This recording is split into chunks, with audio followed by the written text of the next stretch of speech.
अहान रायजादा, ऐसा वजनदार नाम मानो इंडिया की टॉप बिजनेसमैन फैमिलीज में से किसी एक का वारिस हो।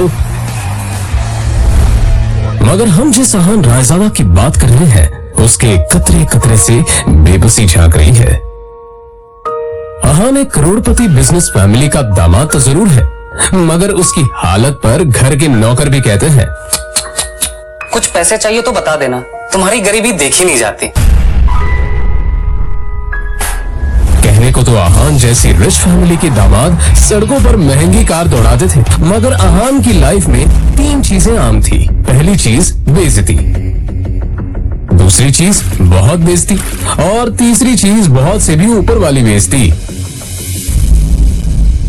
और हाँ, कभी कभी वो किसी रईस को जब अपनी बीवी को एक महंगे होटल में खाना खिलाते देखता था तो वो खुद से कहता था, एक दिन अपना भी टाइम आएगा जब मैं महंगे सूट में ऐसे किसी महंगे होटल में अपनी बीवी शनाया को दर्शन के साथ खाना खिलाऊंगा।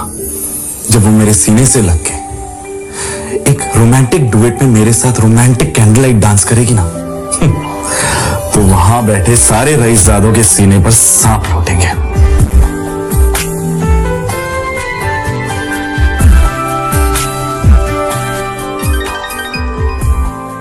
जरूर शनाया ने बहुत अहान चौंक कर उठ खड़ा हुआ। मोबाइल स्क्रीन पर देखा तो शगुन का फोन था। अहान के सारे सपने छूमंतर हो गए। शगुन अहान की बीवी शनाया की कजिन थी, जो हमेशा ही अहान को नीचा दिखाने की कोशिश करती थी। मोबाइल की तरफ देखकर अहान ने बुरा सा मुंह बनाया और फिर कुछ सोचकर फोन उठा लिया। मेरे प्यारे जीजा जी, फोन नहीं उठाते आप? ये वो मैम। अच्छा वो सब छोड़िए, आप एक काम कीजिए, साहू ज्वेलर्स पे मेरा एक नेकलेस पड़ा है, मैंने ओनर को कॉल कर दिया है, वहाँ जाके नेकलेस कलेक्ट करके मेरे घर पे आ जाइए। शगुन, मुझे बैंक जाना है और मैं बैंक जाने का तेवर किसी और को दिखाइएगा जीजा जी।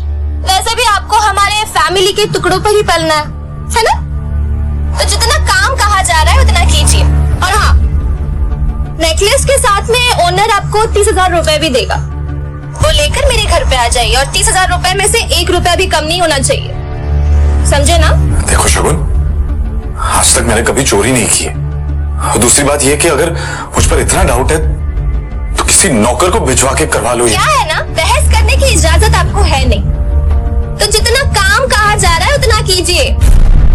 1 घंटे के अंदर नेकलेस और पैसे लेकर मेरे घर आ जाइए। और फिर से कह रही हूँ, 30,000 रुपए में से 1 भी रुपया कम नहीं होना चाहिए।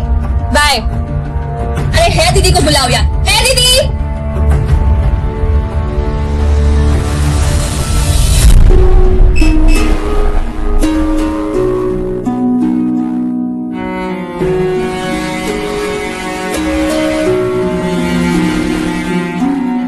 जल्द ही अहान फ्रेश होकर बाथरूम से बाहर आया और जल्दबाजी में अपनी अलमारी की तरफ बढ़ा, जिसमें 2 जोड़ी पुराने कपड़े रखे थे। उनमें से जो सबसे साफ कपड़ा था, अहान ने उसे पहनने के लिए चुना।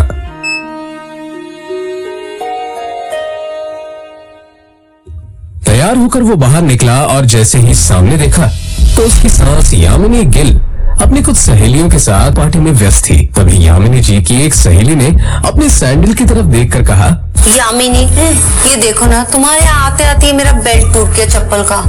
अब मैं घर कैसे जाऊंगी? अरे इसमें टेंशन लेने वाली कौन सी बात है? तुम पार्टी एंजॉय करो, मैं नौकर से कह दूंगी, वो ठीक करवा कर लाएगा। ना ना, मैं नौकरों पे भरोसा नहीं करती। मेरी चप्पल महंगी है, तो एक बार टूट गई चप्पल तो मैं दोबारा पहनती नहीं हूँ। लेकिन क्या करूँ, घर भी तो जाना है ना। अहान उस तरफ से निकला ही था जब यामिनी जी की नजर उस पर पड़ गई।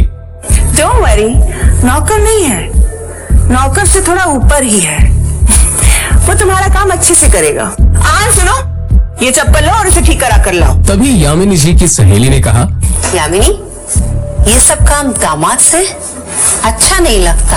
अरे तुम इतना टेंशन क्यों ले रही हो? वैसे भी इसे ये सब काम करने में बड़ा मजा आता है। तुम लोग को भी कोई काम हो तो बता दे रहा। दामाद है तो क्या हुआ, चप्पल भी ठीक नहीं करा सकता? कुछ तो करे, वैसे भी कुछ करता धरता तो है नहीं। ये बातें सीधा अहान के दिल पर आकर लगी, मगर अब उसे ये सब हमेशा ही सुनने की आदत हो गई थी। उसे याद था कि आज उसका बर्थडे है, मगर ये सिर्फ उसे ही याद था, बाकी किसी को भी इससे कोई मतलब नहीं था। शगुन का काम करना चाह रहा। बहस मत करो, जो काम दिया है वो करके आओ। दामाद है तो दामाद की तरह रहो। भिखारी कहेगा, पता नहीं शनाया की जिंदगी में ऐसा क्या लिखा था कि तुम जैसे पति मिला है उससे। और अब यामिनी जी की सहेली ने अहान को उसकी टूटी हुई सैंडल की स्ट्रैप दिखाकर कहा, ये वाली चप्पल ठीक करना है, महंगी दुकान में ठीक करवाना, समझ में आया? कहते हुए उसने अहान का हाथ उठाकर सैंडल उसके हाथ में पकड़ा दिया।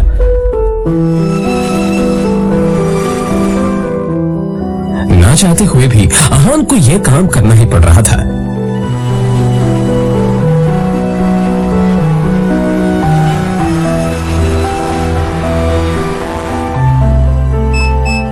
उसके मोबाइल पर उसकी बीवी शनाया ने मैसेज किया। ये मैसेज पढ़ते ही अहान के होठों पर एक स्माइल आ गई और उसकी पूरे दिन की टेंशन जैसे गायब ही हो गई। आज पहली बार शनाया ने उसे ऑफिस बुलाया था। एक वही तो थी उसकी जिंदगी में जिसकी मुस्कुराहट देखकर वो खुद को जिंदा रखता था।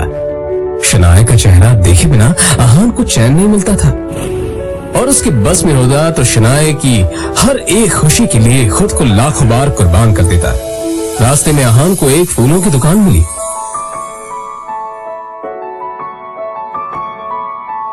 और अपना पर्स निकालकर देखने लगा।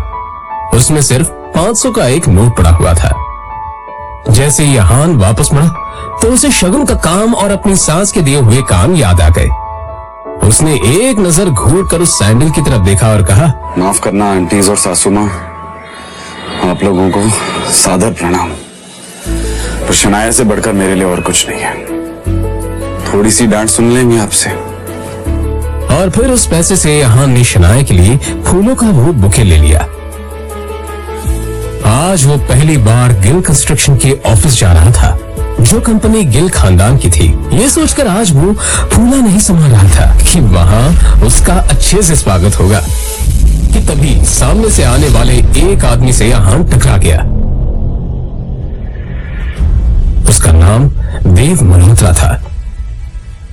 यू इडियट, दिखाई नहीं देता तुम्हें? पता नहीं कहां से मुंह उठाकर चले आते हैं। इस ऑफिस में तुम्हारी खड़े होने की भी औकात नहीं और ऐसे टहल रहे हैं जैसे तुम्हारी खाले जी का घर है। कौन हो तुम? शायद देव मल्होत्रा ने भी उसके बदरंग कपड़ों से उसे नौकर या ऑफिस बॉय ही समझ लिया था। मल्होत्रा ने एक नजर नीचे पड़े बुके की तरफ देखा और फिर उसे अपने पैरों तले कुचल के बाहर निकल गया। अहान ने अपना सर झुकाए बस उस बुके की तरफ देखा। उधर शनाया अंदर से ये नजारा देख रही थी। तभी अहान की नजर शनाया पर पड़ी तो एक पल के लिए वो अपनी बेइज्जती भूल गया और वो शनाया के केबिन में दाखिल हो गया। वो शनाया की तरफ बढ़ा। अब जाने भी तो शनाया, जो हुआ मेरे साथ वो हुआ। तुम इतना टेंशन क्यों ले रही हो? जो बात गई वो बात गई। तभी शनाया चीखते हुए बोली, दूर हटिए आप मुझसे, दूर हटिए। आप चले क्यों नहीं जाते मेरी जिंदगी से? नर्क बना रखी है मेरी जिंदगी। अहान को एकदम से झटका सा लगा। वो खुले मुंह से शनाया की तरफ देखता रह गया। तभी शनाया आगे बोली, पता नहीं कौन से बाबू की सजा मिल रही है मुझे। आप चाहते क्या? पापा ने हम दोनों की शादी जबरदस्ती करवाई थी, वरना आप तो कभी मेरे लायक थे ही नहीं। और आज भी आपको पति कहते हुए मुझे शर्म आती। अरे आज तो ड्राइवर नहीं था इसलिए आपको बुला लिया, पर मुझे क्या पता था कि मेरा पति इस काम के भी लायक नहीं है। यहां आकर आपने मेरे सबसे पुराने क्लाइंट मिस्टर मल्होत्रा को नाराज कर दिया है। अब कैसे होगा काम मेरा? आंखों में आंसू लिए शनाया ने आगे कहा, मैं जहां पर भी जाती हूँ आप मुझे बेइज्जती के सिवा और कुछ नहीं दे सकते। सिर्फ एक बदनुमा दाग बनकर रह गए आप मेरी जिंदगी पर। इतना कहकर शनाया केबिन के बाहर निकल आई। तभी रास्ते में पड़े बुके की तरफ देखकर शनाया ने कहा, क्या है ये सब?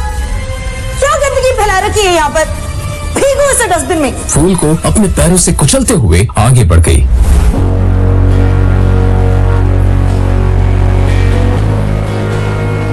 मल्होत्रा अपनी कार में बैठा पहले से शनाया का इंतजार कर रहा था।